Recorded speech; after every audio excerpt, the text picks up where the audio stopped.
Hey guys, welcome to Lamia's legal as.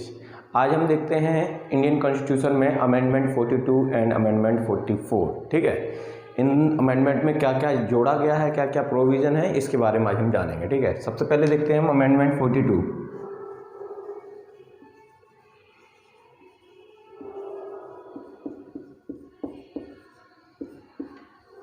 जो कि 1976 में हुआ है। देखिए इनमें क्या क्या जोड़ी गई हैं। इनमें कुछ वैसे तो काफ़ी बदलाव हुए हैं, इसमें बहुत सारा कुछ जोड़ा गया है, लेकिन जो मेन पॉइंट्स हैं उनको हम देखते हैं। सबसे पहले हम देखते हैं इसमें जो हमारी प्रियम्बल है, प्रस्तावना,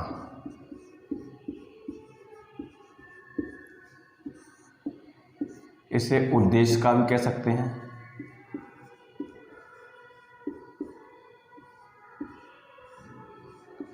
जो हमारी इंडियन कॉन्स्टिट्यूशन की प्रियम्बल है, उद्देश्य का, प्रस्तावना, इसमें तीन चीज़ें जोड़ी गई, तीन वर्ड्स जोड़े गए, तीन शब्द जोड़े गए।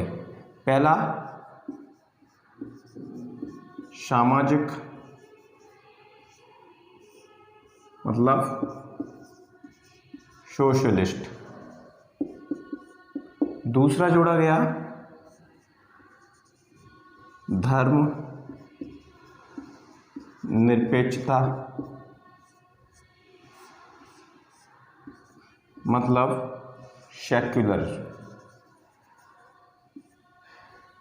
तीसरा शब्द था अखंडता,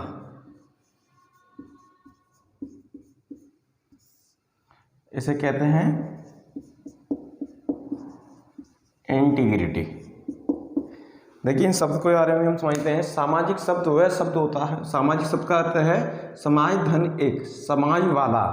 जो भी हमारे भारत के प्रस्तावना में दिया गया है, जो भी भारत का संविधान होगा उसमें समाज का हित रखा जाएगा, सामाजिक कहा जाएगा। ठीक है, समाज को सर्वोपरि रखा जाएगा। ठीक है, समाज के कल्याण के लिए नीतियाँ योजित की जाएंगी। दूसरा शब्द है धर्म निरपेक्षता, मतलब सेक्युलरिज्म। ठीक है, धर्मनिरपेक्षता का मतलब है सभी धर्म को मानने वाले, किसी भी धर्म में विभेद ना करने वाले। ठीक है, तो जो हमारा संविधान है सभी के लिए, संविधान का मतलब यह समान विधान। ठीक है, तो इसका मतलब है जो भी प्रावधान होंगे वो सभी नागरिकों के लिए समान होंगे, ना कोई धर्म के आधार पर, कोई उनके मतलब धर्म के आधार से संविधान नहीं चलेगा कि अगर ये इस जाति के हैं तो इनके लिए ये संविधान है। ठीक है, धर्मनिरपेक्ष संविधान है हमारा। तीसरा शब्द है अखंडता। अखंडता का मतलब जो एक पूरा हमारा भारत एक होके एक है। ठीक है, उसके टुकड़े नहीं किए जा सकते, अखंड है। ठीक है, ये होता है हमारा। अब इसके बाद हम देखते हैं, ये हमारा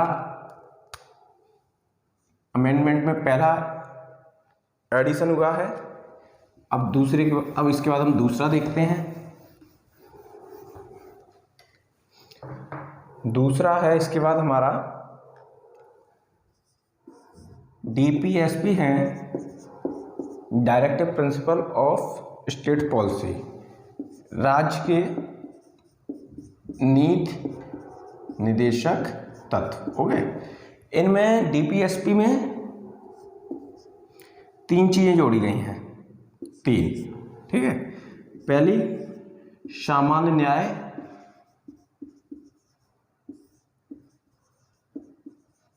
ओके, सामान्य न्याय। दूसरा निःशुल्क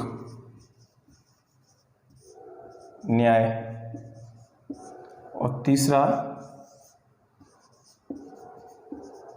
औद्योगिक प्रबंधन। सामान्य न्याय मतलब जनरल जस्टिस, निःशुल्क न्याय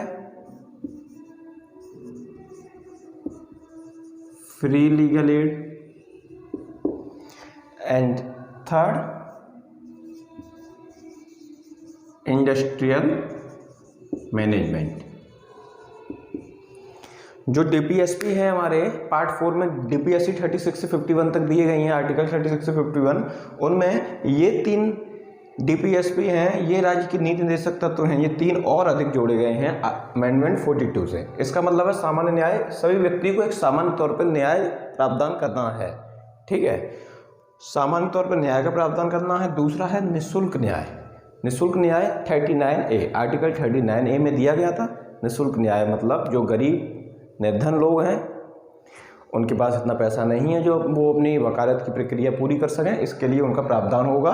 ये एक कर्तव्य है राज्य का कि निःशुल्क न्याय का प्रावधान करें। ओके। तीसरा है औद्योगिक प्रबंधन, मतलब इंडस्ट्रियल मैनेजमेंट। जितने भी औद्योगिक कार्य हैं उनका मैनेजमेंट अमेंडमेंट 42 के अंदर दिया गया है। अब हम देखते हैं इसके बाद 2 हुए हैं, हमारा तीसरा।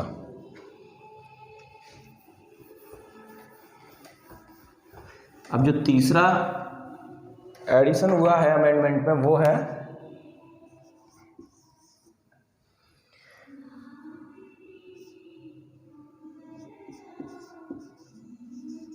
सॉरी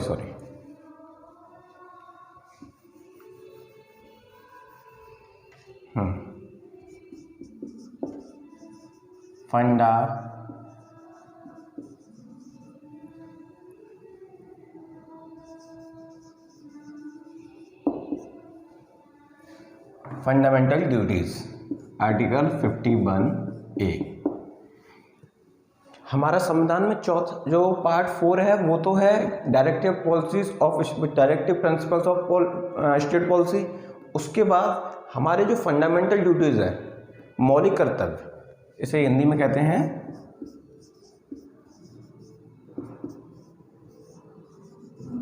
मौलिक कर्तव्य। ये मौलिक कर्तव्य फंडामेंटल राइट्स और directive principles of state policy की तरह मौलिक नहीं है। मतलब मौलिक का मतलब क्या कहते हैं, जब संविधान का निर्माण हो रहा था उस समय ये नहीं थी, इनको अमेंडमेंट द्वारा जोड़ा गया है। अमेंडमेंट 42 के द्वारा ये जोड़ा गया है, तभी इनके आगे ए लगा हुआ है। 51A में इनका प्रोविजन किया गया है।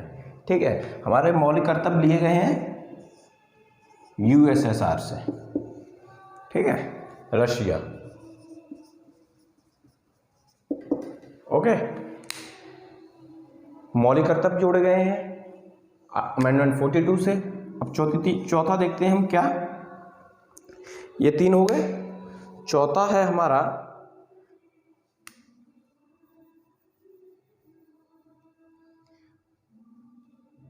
थ्री टाइप्स की लिस्ट होती हैं। ठीक है, 3 टाइप की list, union, state and concurrent. Union का मतलब संघ, राज्य एंड समवर्ती। समवर्ती मतलब दोनों का प्रभाव, संघ का भी और राज्य के भी। इसमें क्या होता है, कुछ विषय दिए होते हैं। इन विषय पर सिर्फ संघ ही नियम और नीतियां बना सकता है। इन पर जो इनमें विषय दिए होंगे उन पर सिर्फ राज्य बना सकता है, और इन पर होंगे वो जरूरत के हिसाब से राज्य भी बना सकता है, संघ भी बना सकते हैं। ठीक है, इनमें दोनों लोग संघ एवं राज्य। तो होता क्या है, जो अमेंडमेंट 42 हुआ है उसमें यहाँ से कुछ यहाँ चला गया है। जो कुछ विषय यहाँ थे वो विषय यहाँ चले गए हैं। अब वो विषय कौन से थे उनको हम देखते हैं।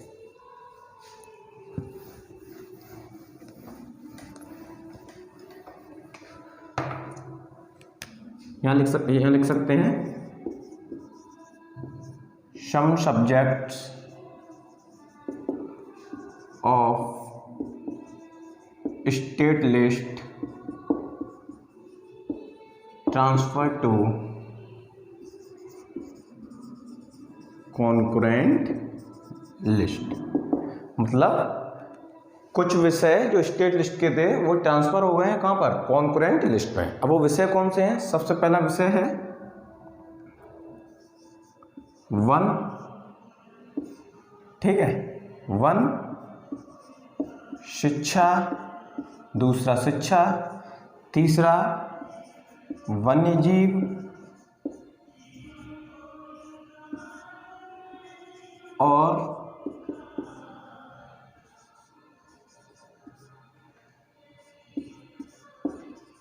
25 संरक्षण, ओके, वन्य जीव और 25 संरक्षण। और एक था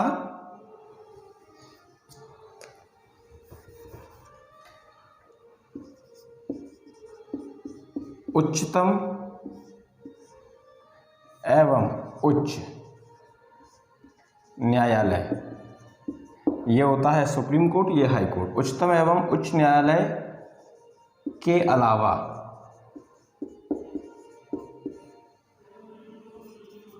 सभी न्यायालय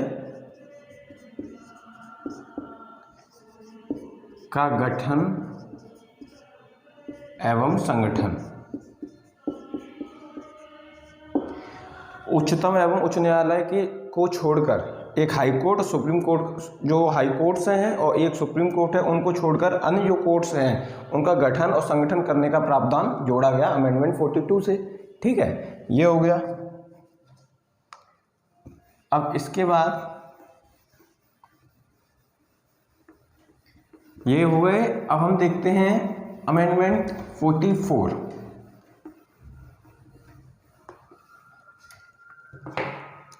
अमेंडमेंट 44 देखते हैं, जो कि 78 में हुआ है। अमेंडमेंट 44 जो कि 78 में हुआ है। ठीक है, देखो अमेंडमेंट 42 का एक मेन चीज़ और है, वो और देख लेते हैं। जब अमेंडमेंट 42 हुआ था तो उसमें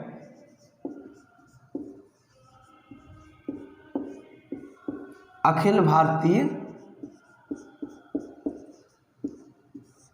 देखो एक तो आपने सुना होगा अखिल भारतीय सिविल सेवा, एक जोड़ा गया इसमें अखिल भारतीय विधि सेवा, लॉ से रिलेटेड। ठीक है, विधि सेवा, इसका भी प्रावधान जोड़ा गया आर्टिकल अमेंडमेंट 42 में। ठीक है, अब हम अपना इसके बाद देखते हैं, अगर एग्जाम में आए कि अखिल भारतीय विधि सेवा का प्रावधान किस अमेंडमेंट के द्वारा हुआ था, तो हम उसमें बता सकते हैं अमेंडमेंट 42 1976 के द्वारा। अब हम देखते हैं अमेंडमेंट 44। अमेंडमेंट 44 1978, इसके अंदर क्या क्या जोड़ा गया, क्या क्या जोड़ा गया और क्या क्या हटाया गया। एडिशन एंड सब्सट्रैक्शन, यही दो चीज़ें होती हैं। जब भी कॉन्स्टिट्यूशन होगा तो कुछ को हटा दिया जाएगा, कुछ को जोड़ दिया जाएगा, यही प्रोविज़न रहता है इसमें। तो हम सबसे पहले देखते हैं, हम अमेंडमेंट 44 में सबसे पहले जो हमारा राइट टू प्रॉपर्टी है, आर्टिकल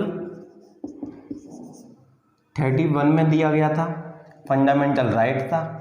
ठीक है, ये फंडामेंटल राइट था और फंडामेंटल राइट था, आर्टिकल 31 में था और पार्ट 3 में था। जब अमेंडमेंट 44 हुआ तो इसको कहाँ पहुंचा दिया, इसको पहुंचा दिया part 12, article 300A। Okay, part 12 article 300A, यहाँ फंडामेंटल राइट था। अब ये है सिर्फ लीगल राइट, विधिक अधिकार या मौलिक अधिकार। अब इसका थोड़ा भी हनन होता है तो ये डायरेक्ट सुप्रीम कोर्ट नहीं जा सकते, क्योंकि अब ये फंडामेंटल राइट नहीं है। यहाँ था तब जा सकते थे। ये हमारा पहला हो गया। दूसरा जो चेंज था वो क्या था, पहला यहाँ पे हो गया। दूसरा चेंजेस था वो ये था कि संसद और विधान मंडल, संसद विधानमंडल, ये स्टेट लेवल पे होता है, ये यूनियन लेवल पे होता है। इन दोनों की जो सदनी कार्रवाई है, सदनी कार्रवाई, सदनी कार्रवाई वही होती है जो देखा नहीं है, ग्रीष्मकालीन सेशन स्टार्ट हो गया, शीतकालीन सेशन स्टार्ट हो गया। वही जो सेशन स्टार्ट होते हैं, जो इनकी जो कार्रवाइयाँ होती हैं, इनका सीधा प्रसारण स्टार्ट हो गया, प्रसारण की शुरुआत। ठीक है, अमेंडमेंट 44 से। ठीक है, अब इसके बाद हम देखते हैं अमेंडमेंट 44 में इन दो के बाद फिर क्या और जोड़ा गया। इसमें ये जोड़ा गया, देखो ये अमेंडमेंट 1978 में हुआ है।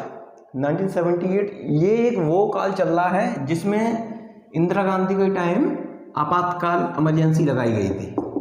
ठीक है, उस समय की बात है ना। तो अब समझ लो इससे संबंधित भी अमेंडमेंट में कुछ तो आगे के लिए चेंज होगा।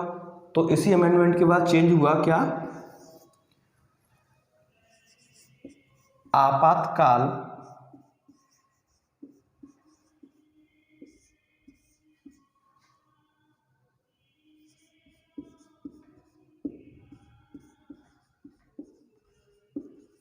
मंत्रिपरिषद, कैबिनेट। जो आपातकाल है मंत्रिपरिषद की सलाह पर ही लगेगा। ओके, जब ये बात कह दी गई है कि आपातकाल मंत्रिपरिषद की सलाह पे लगेगा, तो आप तो समझ सकते हैं मंत्रिपरिषद किसके अंडर में होता है, प्रधानमंत्री। प्रधानमंत्री के ही डायरेक्ट नहीं लेकिन इनडायरेक्ट उसमें रोल प्रधानमंत्री का ही होगा, और आपातकाल राष्ट्रपति लगा सकते हैं। राष्ट्रपति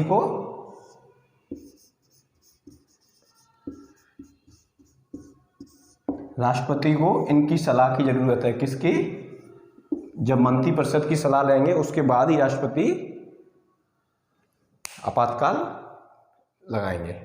यहाँ डायरेक्ट नाम तो यहाँ राष्ट्रपति का है लेकिन यहाँ पूरा खेल पीएम का है। ये हो गया तीसरा। और जो चौथा है उसे देखते हैं हम। जो चौथा प्रोविजन है इस अमेंडमेंट में वो है, जब आपातकाल लगेगा, मानिए आपातकाल का समय चल रहा है, आपातकाल का समय चल रहा है, तो इस समय article 21, article 22 right to life क्या कह सकते हैं, दैहिक एवं प्राण की स्वतंत्रता, दैहिक एवं प्राण की स्वतंत्रता। ये है गिरफ्तारी के विरुद्ध संरक्षण। ठीक है, ये हो गया हमारा। यही दो अमेंडमेंट है, इसमें इंपॉर्टेंट प्रोविजंस हैं, ये हमने आज देखे हैं। अब इसके आगे हम क्या देखेंगे, इसके आगे हम स्टार्ट करेंगे जो हमारे कुछ आर्टिकल्स रह गए हैं डीपीएसपी के, वो देखेंगे। Okay, thank you.